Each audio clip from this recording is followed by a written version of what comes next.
आपला समाज मार्गदर्शक मध्ये सर्वांचं स्वागत आहे. आज आपण गोरेगाव पूर्व येथील जो वेस्टर्न एक्सप्रेस हायवे आहे त्या हायवेवर उपस्थित आहोत. या ठिकाणी आपण पाहू शकतो गोरेगाव चेक नाक्यावरून च्या दिशेने जाणारा हा रस्ता आहे. या ठिकाणी स्मशानभूमी देखील आहे, जवळच वनराई पोलीस स्टेशन देखील आहे.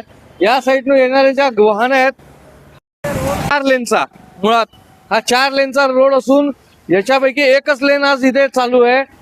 पहिली लेन, दुसरी लेन व तिसरी लेनवर देखील जे मेट्रो प्रशासनाचे जे काम चालू आहे त्या कामाचा जो सामान आहे, जे मोठे मोठे लोखंडाचे अँगल आहेत, त्यांच्या ज्या वस्तू आहेत त्या वस्तू या ठिकाणी तशाच ठेवून ते गेलेले आहेत. आपण पाहू शकतो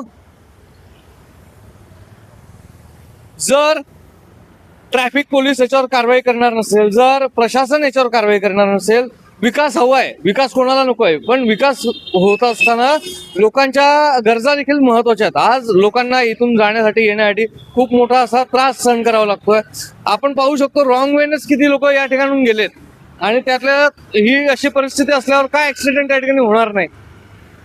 आम्ही ट्रॅफिक पोलिसांना एक निवेदन देतो आमच्या माध्यमातून की ट्रॅफिक पोलिसांनी विकास जो मेट्रो प्रशासनाचा विकास चालू असेल तो विकास करू द्या, परंतु त्यांना काही सूचना देखील द्या आपल्या मार्फत की जो रस्ता आपला आहे त्या रस्त्याला त्या कडेला जसं या ठिकाणी आपण पाहू शकतो कशा प्रकारे साहित्य यांनी ठेवलंय मेट्रो प्रशासनाचं, त्या प्रकारे तरी ठेवा, एक लेन तरी ठेवा, तर जेणेकरून या रस्त्यावरून जे वाहन आहेत ते सुरळीत या ठिकाणी येतील.